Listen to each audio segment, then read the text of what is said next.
মাননীয় প্রধানমন্ত্রীর কাছে আমাদের কি দাবি, আমরা কি প্রত্যাশা করছি, আমি আপনাদের কাউকে এই উত্তরটা দেইনি কিংবা দিতে পারিনি। দাবি উপস্থাপনের জায়গায় পারিনি। বাংলাদেশের মানুষের গণতান্ত্রিক অধিকার ফিরিয়ে আনবার লড়াই করেছি আমরা। এই যশোর জেলা বিএনপি 68 জন সূর্য সন্তান জীবন দিয়েছে। আমার হাজার হাজার সহকর্মী বারংবার মিথ্যা মামলায় জড়িয়ে জেলে গেছে।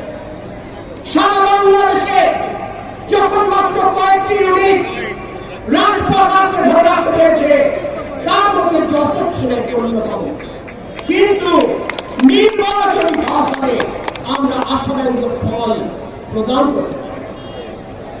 তাই মাননীয় প্রধানমন্ত্রীর কাছে আজ কোন দাবি নয়, কিন্তু যশোরের সন্তান হিসেবে যশোরের প্রয়োজনগুলো আমি ওনার সামনে বিনয়ের সাথে তুলে ধরতে চাই।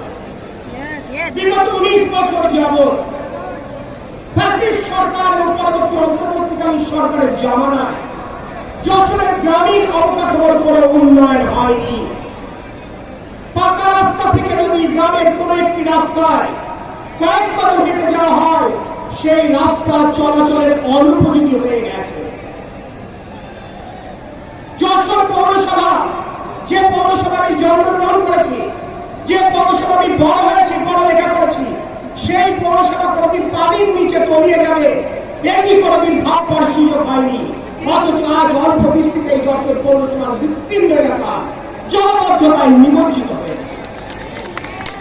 আমার মনিরামপুর, আমার কেশবপুর, আমার অভয়নগর এবং আমার শহরের কিছু এলাকা দীর্ঘ সময় ভবদায় জলবদ্ধতায় কষ্ট পায়। হাজার হাজার হেক্টর জমি ফসল হানি হয়। স্বাভাবিক জীবন যাপন থেকে তারা বঞ্চিত হয়। মাননীয় প্রধানমন্ত্রী, আপনার মাতা প্রধানমন্ত্রী থাকাকালীন 1991 থেকে 96 এবং 2001 থেকে 2006 হৃদয় উজাড় করে ওই অঞ্চলের মানুষের কষ্ট লাঘব করবার জন্য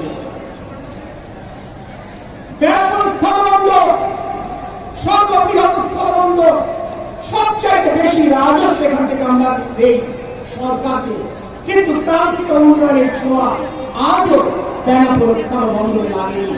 সেই কবে দেশের একটি বেগম খালেদা জিয়া যা করে গেছে, তারপরে একটি ইটে আপনি জানেন একটি কৃষি প্রধান একটি বিশেষায়িত cold storage, special cold storage করে দেওয়া